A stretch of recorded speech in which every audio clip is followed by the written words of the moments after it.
one of the things I was so attracted to Henry on his jiu-jitsu was the why. You notice he talks about the why. A lot of times you walk in and learn technique, and that's cool, and some technique's amazing, like, oh wow, that's awesome, but you really don't know how to plug it in. You don't understand why I do that, why do I do this? But once you start to understand the why, now you can start breaking things down and you adapt it to other techniques, and then all of a sudden you take that why and you're in another move and you break it down, you go, oh, here's the out. I mean, it's just something on another level, and you guys are getting this at white belt. Hickson, whenever he was coming up through the ranks, Hickson didn't share that. Unless you were at Hickson's school, it took me forever to find it. I mean, and when I did, I've stuck with it as long as I could, 11 years. I mean, I've just been on it, but it's like you just didn't get it. Like she went and trained at Hickson's, they didn't share it, did not share it at all.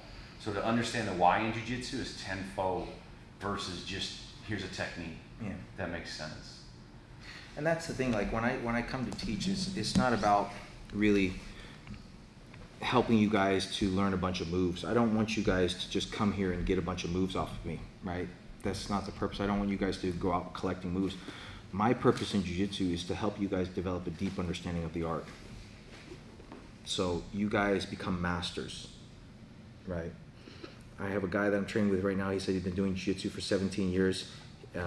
He's a 10th planet where they have all millions of techniques and they have names for all the techniques. But he said, yeah, man, after all these years of training, he goes, I feel like I'm a collector of moves.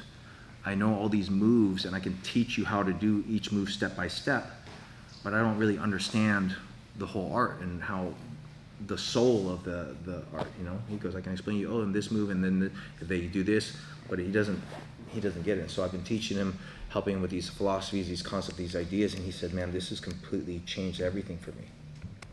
Just being able to explain to him the concepts and the philosophies now, after 17 years of training. He goes, now I feel like I'm finally learning jiu-jitsu. So that's what I want you guys to do, because once you understand this, once you have the essence of the art, you guys can become masters.